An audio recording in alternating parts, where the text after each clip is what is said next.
sa lahat ng mga ka-sismers ko dyan. Welcome again to my channel. Sana hindi kayo nagsasawa kasi alam nyo naman na kinot-cut ko siya para hindi siya ganun kahaba. So, ang dami na pala part ito. Pagpasensya nyo ng mga Mars, mga moms kasi it's my birthday month, so madami tayong na-purchase and may mga gifts tayo. So, kung gusto nyo malaman kung ano yung mga nabudol sa akin sa Vice Cosmetics, just keep on watching. So, ayun na nga mga moms, bakit nga ba ako ang dami kong nabili kay Vice Cosmetics, pero iba't ibang araw itong mga moms siya. Pero naumpisahan ito with this one. Ito sa Lazada ko ito nabili kasi sale siya, parang nakuha ko na lang to 190 pesos kasi may mga vouchers, free shipping, ganyan. So, ayan. This is in the shade Push. So, maganda siyang pang contour. Kasi ang gamit-gamit ko lang ay si Easy & Co. So, sabi ko, wala akong stick. Kinuha na ng anak ko. So, kailangan natin ito. Ayan, dito ako nag-start. So, itong mga items dito sa aking paper bag, ang dami din ito. So, umpisahan natin. Ito silang lahat. Diba? With my own money to, Vice. Baka naman mapadala mo na rin si Momshi ng mga PR kit. Promise, magbe-makeup tutorial natin tayo. Kahit hindi tayo magaling mag-makeup. So, anyway, a little story lang kung bakit ako na kay Vice. Kasi, nagpunta kami sa lagi akong lately nasa Festival Mall kasi nga yung anak ko ay naka-enroll sa GeForce. So, nung pictorial nila sa GeForce, hindi kasi, meron siyang peg na makeup, hindi kaya ni Momshi. So, nagpunta kami sa Vice, tapos ayun, inayusan siya doon, inayos yung kanyang eyes. And then, ito yung mga nabudol sa akin. Iba't ibang araw to mga mom siya. So, umpisahan na natin dito. Kasi tatlo sila. Pare-parehas lang naman ito. Ayan. This is the, ano nga bang tawag dito? This is the lasting liner. Ayan. The lasting liner. Ito yung bago nilang labas. So, binili namin yung white, black. Ano nga ba to? Ito, baliktad pala ako. Flat white. Ito. Binili namin si flat white, si jet black, tsaka si in the nude. Itong black and white, para sa daughter ko to. Ito kasi yung ginamit niya dun sa kanyang pictorial. So, kasi ang gusto niya, black na eyeliner, tapos on top is the white eyeliner. And promise, mga moms, itatry ko ilagay yung picture ng daughter ko dito na ginawa ni Miss Mitch. Hi, Miss Mitch. Ay, hindi pala Mitch. Sorry, si Mitch sa Benefit yun. Ni Miss Diane of Vice Cosmetics sa Festival Mall. Try kong ilagay yung picture ng anak ko, tsaka ni Mitch. Sorry, Mitch.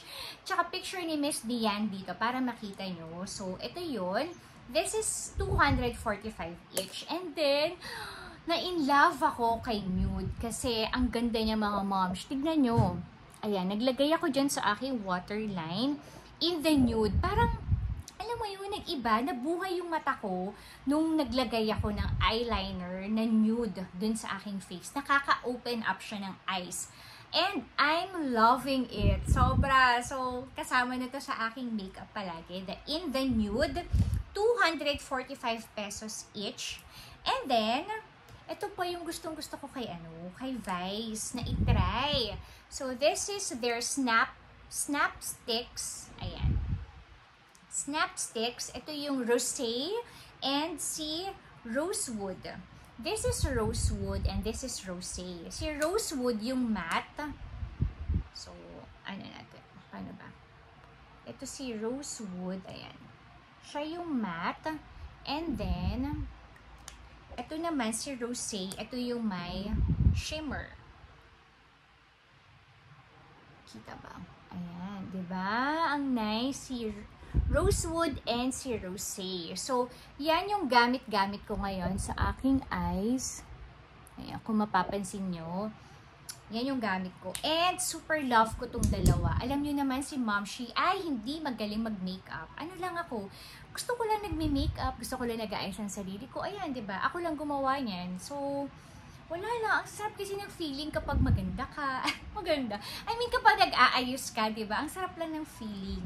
So, anyway, this one pala is I think it's 245 also each. Marami pa silang colors. So, kung marami kayong budget, go get it. So, ako, for the meantime, ito munang dalawa. Pero for sure, I'll get the others din. Kasi, ang ganda niya for eyeshadow. Alam mo yun, kung di kayo magaling mag-eyeshadow katulad ni Momshi, I highly recommend na you start with this.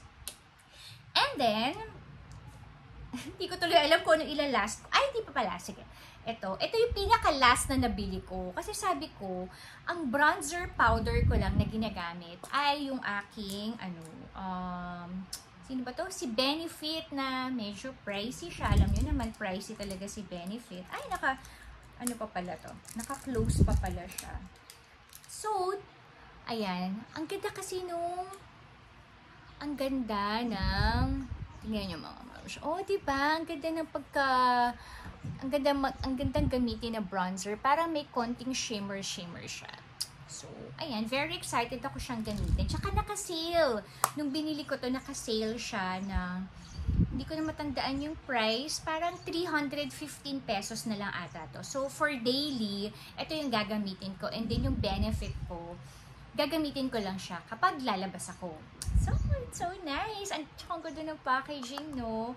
And, eto, I got a lip liner. First time ko nag-lip liner. First time ko na-try din. Grabe, nagustuhan ko din siya, mga moms. Alam mo yun, ang ganda pala ng effect kapag nag-lip liner ka. Parang ang daling lang mag-lipstick. So, yun pala yung maganda, mga moms. I-drawing mo muna. Hindi naman i-drawing, i-layout. Ano ba tawang term? Basta i-line mo muna yung lips mo. Tapos saka ka mag-lipstick. Ay, winner, mga moms. Ang ganda. Para nakaka-plump siya ng lips. Ganun ang effect niya. This one, ang shade nito ay, this is the Kiss and Tell. So, sige. Swatch natin sa inyo. Kita pa ba? Ayan, si Kiss and Tell. Ang ganda. So, pwede siya kahit sa anong lipstick. Kasi yung mga lipstick ko, ganyan lang din naman yung shade. Kawawa na. Ang dami ng So, anyway, this is Kiss and Tell. I think 245 lang din to. And may sharpener to, mga moms. Alam ko. Ayan, may sharpener siya sa ilalim. Pati itong mga, may sharpener din yan. Ayan. So, kanya-kanya silang sharpener. Kaya, very good. Very affordable, diba, mga moms? And last but not the least, ito, naging favorite ko to. Kasi, dapat talaga, ang bibilin ko is this one. Kaso, nahihirapan ako siyang gamitin. Ang hirap niyang gamitin. Hindi ako sanay. Mas sanay ako sa pen. Tapos, ayoko ng black. Gusto ko kasi brown. So, ayan. Wait, i-close up ko kayo para mas makita nyo.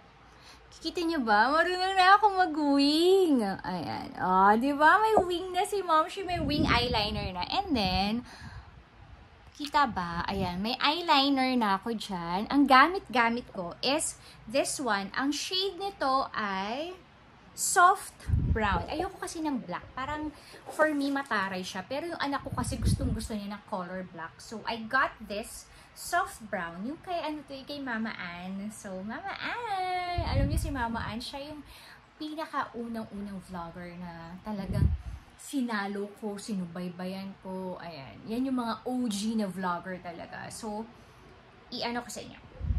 Wait.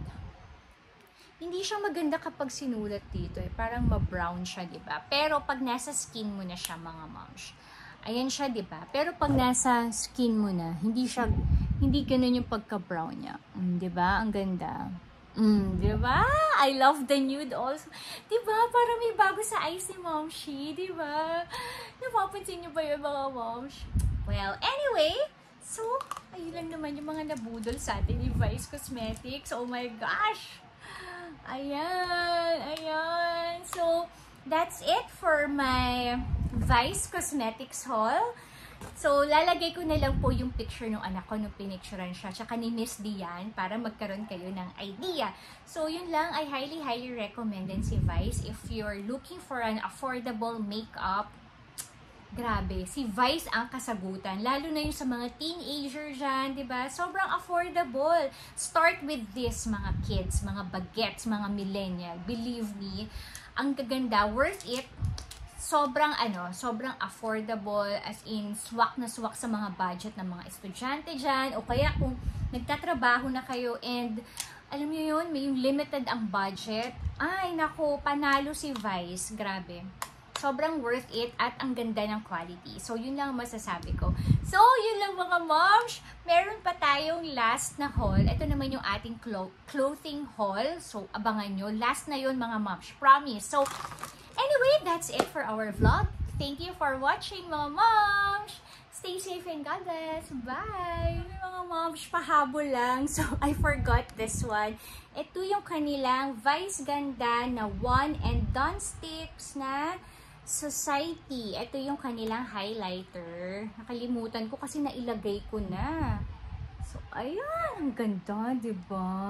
Ayan. So, yun lang. Naka-sale din to mga mom siya. Parang ang original price nito, 345. But, I got this for only 245 pesos. So, parang less 100 pesos. So, gora ng mga mom siya habang naka-sale.